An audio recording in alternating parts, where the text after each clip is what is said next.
Okay. Welcome back to Nick Lenz's Comic Corner Classics as Non-Classics. This is episode number 1280 and Doubleshot number 1174. I have two Marvel trades. First one's from the library. We have Dr. Aphra, Volume 6, which is called The Unspeakable Rebel Superweapon. This collects issues 32 to 36 of the Dr. Aphra series. Yeah, it's still written by Cy Spurrier. No, it's not the relaunch book that actually just launched just late last year. It's not that book. This is the first volume for the series, started by Kieran Gillen and continued by Cy Spurrier. Yeah, Kieran Gillen actually left this book about a year and a half into the book and just handed off to Cy Spurrier, who did it for pretty much the rest of the series. So Cy Spurrier came on with the third story arc of the series. Now, you're probably wondering, who is the beautiful woman with white hair? That's Dr. Aphra's mom, believe it or not. Yep. Now, the artwork in here is not the original artist. I think they changed it. Yes. With these issues, there's about 4 different artists on these issues. Yes, 4. For issues 32 to 34 and 36, it's Walton Santance. Dowie Code does the artwork with about 2 different artists. Mostly, anyways. The other artists are Casper Wuggar, who co-draws issue 32-33 with Walton Santance. Andrea Barreto, who also shows issue 33. Manley does 35 by herself. And Chris Bolson does 34 and 36. The cover art is mostly done by Chris Heron, with the first three issues in this trade co-drawn by Stephanie Perrott. Now, one of the things they do in this particular arc, is they wrap up a plot thread that's been going in the series for quite some time. Captain Tuvelar. Yep, they actually end her relationship with Dr. Aphra in here. Yeah, these two have had a budding romance for quite some time. Yeah, this is something that Kieran Gillen started with the first arc of the series, and it basically was planting seeds for that, and then toward the end of his run, he basically had these two, finally do it. And then they got off the prison for an arc, and then she escaped. And then she decided to use a similar creature that was used in Rogue One to rewrite her memories, thinking that she killed Dr. Aphra. And that's the reason why she says, she's like, I love you, Aphra. And she says, thank you. I hate you, Aphra. And that ends the relationship, apparently. Because as far as I know, she does not appear in the current volume of the series. Nope, she doesn't. This book mostly explores the backstory of her mother. Also, apparently her mother's got the same tattoos she does. You know, these wire tattoos that are on her arms? You see in the back cover? Yeah, her mother's got it too. As for the reasoning for it, they don't explain it. Yes, it's one thing I don't like about this character, is they don't explain where the heck these tattoos came from. And the fact that her mother apparently has, what was she, like a cyborg or something? I have no idea. Also, she reunites with her old Wookiee friend once she had a debt to. At first, it seemed like she was going to kill her, and then it's like, no, basically just hang out old buddies. Yeah, she basically paid up debt to him like a long time ago. So, why he's back in the series, you're probably curious though? Well, because he's in the current volume of the series. So, my guess is Cy Spurrier probably got word that the writer who's going to succeed him really like this character, so bring the character in for the next time. If you're curious though, does 000 and the evil R2-D2 pop up in these issues? Nope, they are long gone. Yep, they were written out the series with the previous arc. Yeah, they don't appear in these issues at all.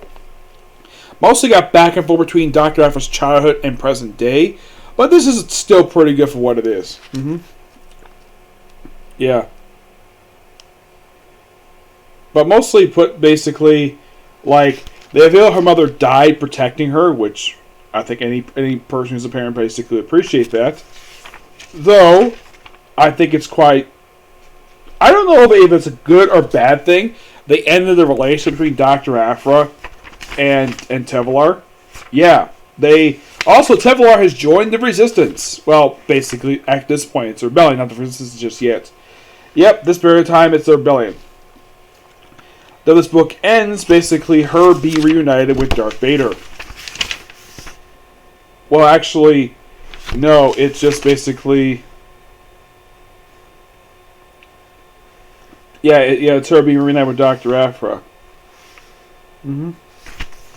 Though Dr. Aphra herself was reunited apparently with her mother, who was actually ruling a planet. Yes. So, I think that, in my opinion, that ending the relationship between Dr. Aphra and Tavalar was actually a bad thing, because I liked their romance. It was actually pretty good for the series. But despite that, this is still pretty good. Give this book roughly a 9.5 out of 10. Now, at the time, basically, when it was announced as volume issue 40, at the time, I think a lot of people thought, was that where the series was going to end? No! Because with the relaunch, with Star Wars, they decided to relaunch this book too for some reason. And also revive Darth Vader and give the bounty, and basically give a character who appeared in the Target Vader series, who was a human cyborg, gave him his own spin-off book, basically Bounty Hunters, because Bounty was popular. Yep, but this book I give roughly a 9 out of 10. It's a good book, but I really don't like the fact that Tavalar's relationship with her is over. I kind of wish they would have explored more. I actually like that romance. It was actually pretty good. Alright, next up is actually a book that actually just got canceled last year after 6 issues. We have Hawkeye Freefall, which, fun fact, this is actually Matthew Rosberg's most recent book he's worked on. Because I can't think of a... Well, he did also work on one of the books that was a tie-in. He worked in the Force Works miniseries for Iron Man 2020. This is also, believe it or not, the most recent thing that Hawkeye has done in Marvel Comics. Why was this book canceled, you're probably asking? The pandemic. Which is also the same reason why Mary Jane, The Amazing Mary Jane got canceled, and the Scream book, because the pandemic canceled this book. Though initially the final issue, the physical copy, the release date was canceled, because it was supposed to release, I think it was released in July, but they canceled it. They released it digitally, but they released it physically back in September. Now, with this series, Hawkeye Freefall is a miniseries. No, this was an ongoing series that got canceled. Not due to low sales. Because the pandemic basically had to axle... Marvel had to axle out their books. And apparently, this book had to go for some reason. Yeah. So, basically, we have Hawkeye running around trying to look for who this guy is, who this Ronin character is. Which it turns out Ronin was actually him. And, of course, he was also supposed to be Bullseye. It was kind of an odd story, to say the least. But we have guest star appearances by, well, of all people, Mockingbird. Yeah, his ex-wife. And we also, apparently, he's in a new relationship with a woman named Linda, who seems like it's a very similar woman he were in a relationship in the original Hawkeye miniseries from the 80s. Yeah, that's what it feels like, though. It's that, like this woman he's with, who, by the way, basically was wearing a shirt that's actually his, where his Hulk was right. Yep. Now, of course, he has encounters with the Kingpin, the Hood.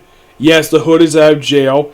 Yeah, the thing about the Hood is, it seems like since Bendis basically wrapped up whatever he wanted to do with the character in the second arc of his run for Avengers Volume 4, he hasn't done very much in the last, I think it's been like 9 years. Yeah, in the last I would say past 10 years, he has done very little, to say the least. The Kingpin himself, in case you're curious though, he is the mayor of New York. Now, Matthew Rosenberg basically has some experience writing this character due to writing the brief Kingpin solo series. Which, he told me the reason why the book ended was not because of low sales. That was not the reason the book that ended. That book ended because that's as far as he wanted to take it. And the plan was to have the book deal with the election of the Kingpin as the mayor of New York. Though that election was actually Charles Schultz's idea. I didn't get a chance talking about that. The fact that also Charles Schultz ripped up something, basically took an idea from Mark Waid, believe it or not. Yeah, when they had announced Jameson as the mayor. Yeah, that was something Mark Waid did. Spider-Man was away for a while, comes back. Oh yeah, he's one of his biggest enemies, one of his biggest critics. James is now the mayor of New York.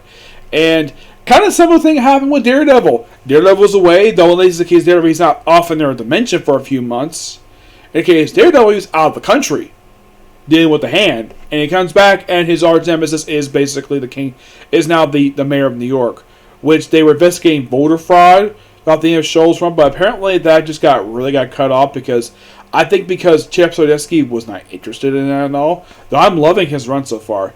This book, I really wish my laptop would stop doing that. Like, my laptop has this thing where if I don't move my mouse for 10 minutes, basically the screen will go black for no reason. I mean, despite the odd premise of this series, I actually thoroughly enjoyed it. It was actually really, really good. Yep. Despite like Rosenberg is the writer of the series, the artwork is done by Otto Schmidt. Also, we have guest appearances by the Winter Soldier and Falcon. Yes, the Falcon, who prior to the series coming out had done virtually nothing. I am not kidding about that. Because some people at Marvel were so hell-bent on basically making Falcon again. After being Captain America for 3 years. Like, they had to take it away from him because apparently we can't have 2 Captain Americas running around, and yet we have 2 Hawkeyes, 3 Spider-Men, but yet we can't have 2 Captain Americas, 2 Wolverines. How does that make any sense? If you're going to ask, though, does Kate Bishop show up in this book? No. No, she doesn't. Yeah, the book also says, basically, because appearance by Spider-Man, Daredevil, who actually is wearing a costume he's wearing in the Chip Zdarsky run currently, because briefly he stopped wearing the red costume again. Yeah, I'm like, Marvel, make up your minds. Like, either you're going to have him in the red costume, or you're not going to have the red costume. Though this costume is very similar to his Year 1 costume from the Daredevil Man Without Fear miniseries. So yeah, the book ends basically him walking away from the Enforcers saying, oh yeah, they're going to be arrested. It basically ends very abruptly. That's the only problem I have with the series. What was basically its abrupt end when it did. But it's still pretty good. Give the book roughly a 9.5 out of 10. It is interesting though that, well, this is Matthew Rosberg's most recent work he's working on aside from Force Works. Because the guy is one damn good writer. And the guy did tweet previously. I tweeted to him, like, because it was announced recently that Danny Coates was ending his run at Venom at age 200. That some people thought maybe he could do Moon Knight next because he's Jewish. I didn't know Danny Coates was Jewish. I had met him once in person. The guy is really awesome to talk to. Rosenberg I met with a couple times, and I did tweet to him that Danny Coates would be a good choice for Moon Knight, but I also mentioned in a tweet that he would also be a good choice for Moon Knight as well. Though it's been rumored for quite a while that Ben Percy was going to do Moon Knight.